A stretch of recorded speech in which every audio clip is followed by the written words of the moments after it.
Welcome back, guys. I'm Zell, and today we're talking about the Caly 3.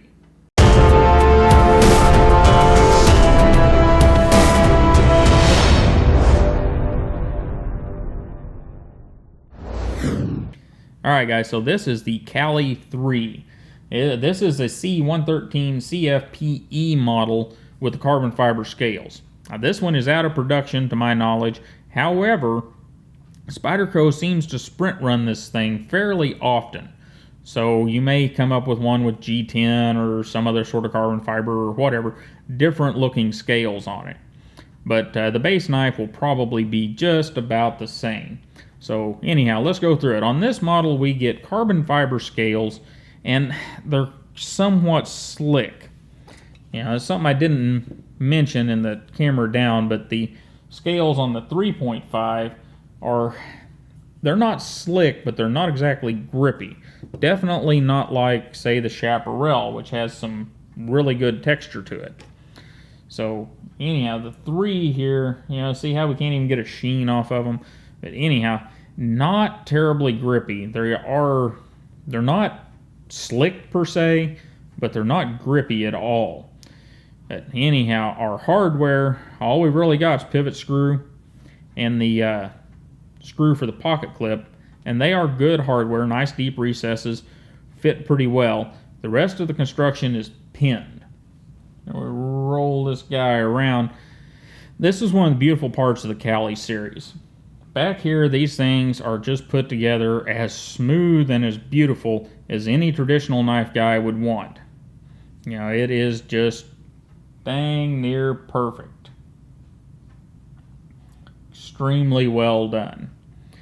And on to the other side, we have our waterfall style pocket clip, tip up left or right hand, and our closed length on this guy is about just a tick over 4 inches, with again a very skinny handle thickness of 0.346 and a closed height of just under 1.5 inches. So very small package for this approximately 3-inch blade. And let's do a little bit of size comparison. Here's our Caly, and we'll throw out, of course, a Delica. And since we're looking at that style knife, we'll throw out our Mantra. So it's right in there with these knives, slightly smaller in length, but really very much the same. This is your tuxedo version of these knives.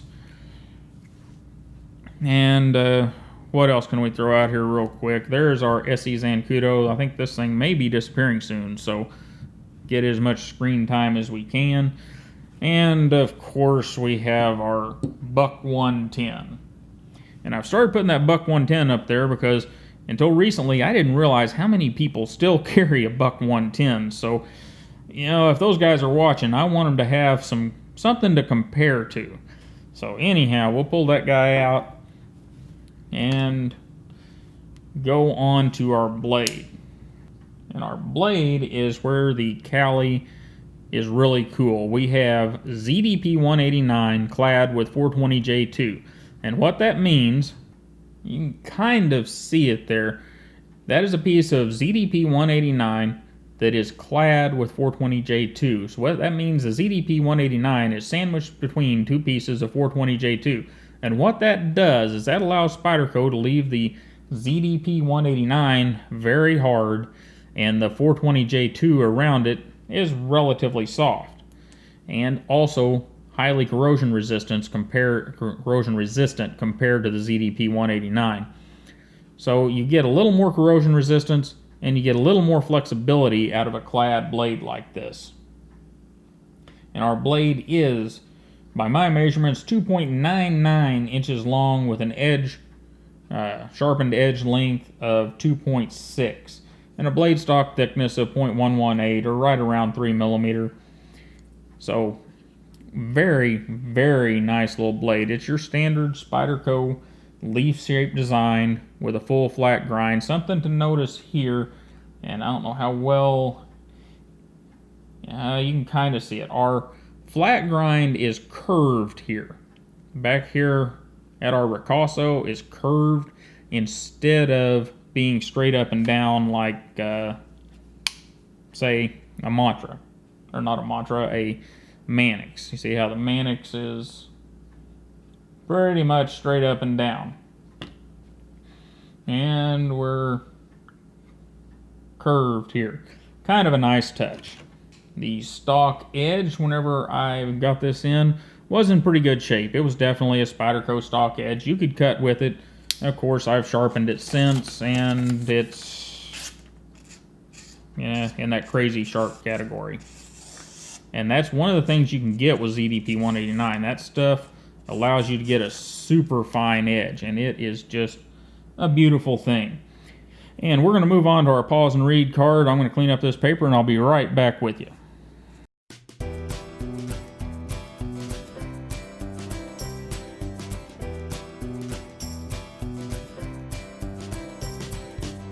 One thing we forgot to do a moment ago was get this thing in our Levi's. So here are our Levi's and our Caly 3. And just like the other Caly, it hides down in there nice, really deep, and stays out of the way. Got the nice rounded pocket clip so that you don't have problems with scratching things up if you run into them. That's just a beautiful thing, very beautiful thing. Anyhow, moving on to the pivot. Pivot is your standard Spyderco sleeve and torque screw pivot. Works pretty good. Whenever I say sleeve this time, I do not mean the sleeve with 2 torque screws. Your female pivot nut is the sleeve, and your torque screw goes down through the center of it like most standard pivots out there. And our lock mechanism is, once again, just like on the larger version, a back lock. It's maybe slightly longer this time, but either way, it's got good spring tension, and it's going to hold a knife open quite well. And whenever we get it open, it has very good ergonomics. I would venture to say that the 3's ergonomics are better than the 3.5's. It feels much better in the hand. And of course, just like with any Spyderco, any way you need to get a hold of it works really, really well. And I am just kind of impressed with the 3-inch model. Definitely more impressed with the 3-inch model than the 3.5-inch model.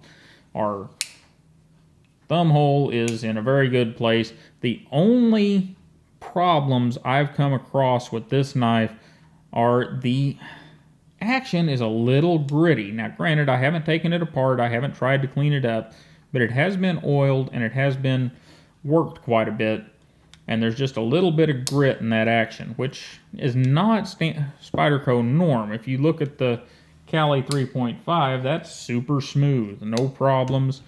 You know, you look at the Chaparral, another knife in that same vein of knives, and it's super smooth. So that's a bit bothersome that there's some grit in that pivot. You know, it's been oiled and I've cleaned it up some, but anyhow. It's a little bothersome. The other bothersome thing for me is if you see, just like with the 3.5, the heads of the pivot screw on both sides stick out. Now, the cap nut over here, I believe that's what those things are called, does a much better job of fitting against the scale than the 3.5. But still, I don't know why they aren't countersunk. You know, once again, somebody at Spyderco want to let me know why that is. That'd be great. But, or if one of you guys know why it's like that. Because, you know, I don't get it. The other Caly, the bigger one, it's all countersunk. But not these. The 3 and the 3.5 set on top of the scales. Which is fine. It's just not my favorite.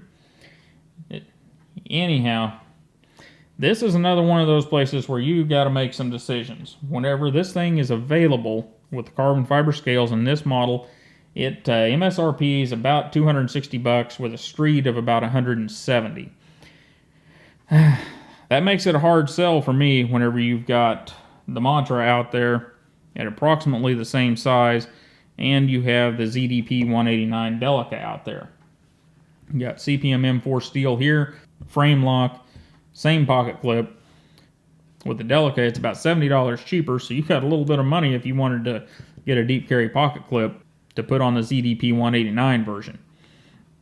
So anyhow, again, as cool as a knife is, it's kind of a hard sell for me because aesthetics on a Spyderco such as this aren't going to sell me. The clad blade isn't going to sell me. However, if you live in a climate where the extra corrosion resistance might be of benefit to you, it might be something to think about. However, in that case, I think I'd try to find something in M390 or one of the other steels, or if it's that bad, get something in H1 or one of the N6 something or whatever. So the price point makes it a hard sell, but you need to realize that at that price point, this thing is more a gent's knife or a office carry style knife than it is a hard use knife or really an everyday carry for the average guy knife. But overall, it's a very nice one. I like it. I'm just not going to spend that kind of money on it. Anyhow, we're going to kick it back out to the desk. Alright guys, so the Caly 3, like I said, this model is no longer in production, so I have no idea what a street price for this thing would be. It was around 160, 170 whenever you can get it, but today that's probably quite a bit higher. Is it a knife I would buy? Well, no, not for me. You know, just like I said in the Caly 3.5 review, you have the Mantra out there. You have the ZDP 189 version of the Delica. You have the ZT 0450. And many other knives in this small, kind of a gentleman's carry that would keep me from purchasing this at its price point. Now, if you are a person that is looking for an extremely well put together backlock knife that has a deep carry clip, especially this beautiful wire pocket clip that Spyderco is using, then the Caly 3 or 3.5 may be the perfect knife for you, especially if you're wanting that ZDP 189 in a knife like this. And ZDP 189 is a beautiful steel. I love this stuff. Not highly corrosion resistant, but really, you know, I live in southwest Missouri and I've had ZDP 189 for quite some time, and I don't take like super picky care of those ZDP 189 knives. They get used just like any other knife, and you know, every few months I might put a little oil on them. I'm not, you know, oiling them every day or even every week or month, and they do fine. So it's just a beautiful steel, and being clad in the 420J2, if you are in that environment where you need that corrosion resistance, or you're doing something where you need that extra little bit of flexibility that 420J2 gives you, maybe this is the right knife. That's for you to decide. It is a very beautiful knife. The only thing that bothers me are the pivot screw heads, but you know, you can get past that. Anyhow, guys, thanks for stopping by and talking knives with me for a few minutes. The Caly 3, it really is a good one. I'm just kind of nitpicky. And don't forget to like, share, and subscribe. And you have a wonderful day, and I'll see you next time.